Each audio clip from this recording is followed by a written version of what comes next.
Crônicas do Amanhecer, por Feijão Centro Espírita Allan Kardec de Balneário Gaivota, 25 de outubro de 2020.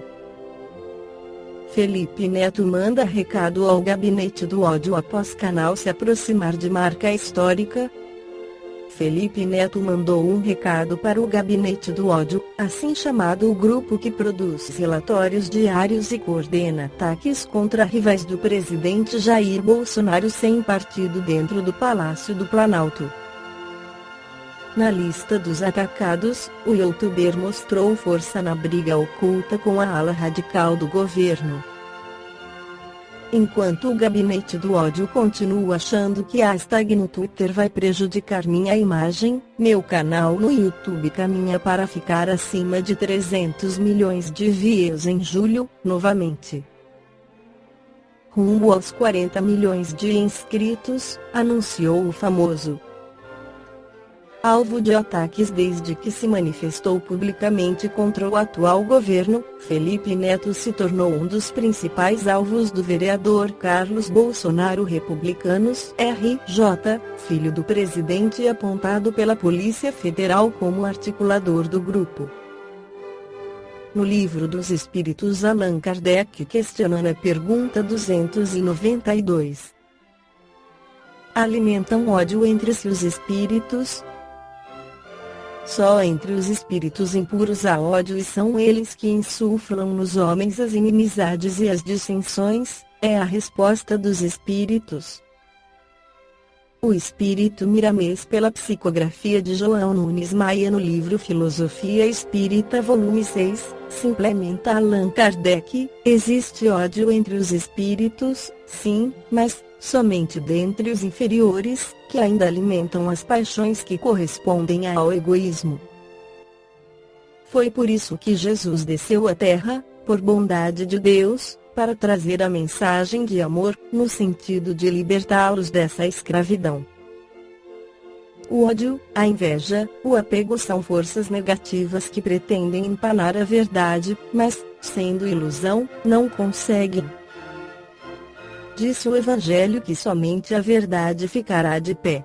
Os espíritos superiores se esqueceram completamente do estado da alma contrário à caridade. Não alimentam o ciúme, por não terem apego a ninguém e a nada. Não conservam o egoísmo, por serem desprendidos das coisas transitórias.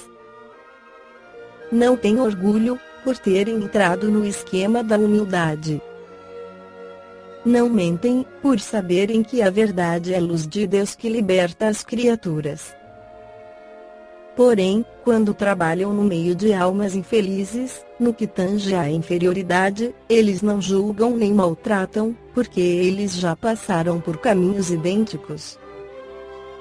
Sabemos por que na Terra não existe a felicidade. A humanidade que nela se encontra, mesmo as criaturas que se esforçam para melhorar, ainda deixam escapar do coração alguns reflexos de ódio para aqueles com quem não simpatizam, e os que desconhecem as verdades espirituais acham que a violência, que a inimizade, que o orgulho e o egoísmo, devem formar o caráter do homem honrado. Nesse ambiente é que deixa de existir a solidariedade que fortalece a verdadeira fraternidade entre os povos. Já dissemos muitas vezes e a repetição é consciente que quando as nações adotarem o Evangelho de Jesus como carta magna para suas orientações, passando a viver a paz com o trabalho, a caridade como dever, e o amor como norma de vida, estarão plantando no mundo as sementes da felicidade de todos os povos. A doutrina dos espíritos tem a sagrada missão de fazer recordar o Evangelho na sua pureza primitiva, como soma de todos os esforços de muitos espíritos enviados por Jesus à face do planeta, cada qual fazendo brilhar, pelo exemplo, uma letra do livro sagrado. Todas juntas formam um sol que aquece e dá vida a nações e povos. Somente entre os espíritos impuros há ódio, por desconhecerem o amor, mas, Para tanto, existem mutirões de almas preparadas para que esse amor se estenda pelo reino humano. O culto do Evangelho no lar, sob a inspiração do Espiritismo, é capaz de levar a compreensão à família, e quando as famílias entenderem esse tesouro, a sociedade passará a reformar seus sentimentos, e a terra tornar-se-á um paraíso. Esta foi a crônica do amanhecer de 25 de outubro de 2020. Por Feijão Centro Espírita Allan Kardec de Balneário Gaivota. Que a paz esteja com todos.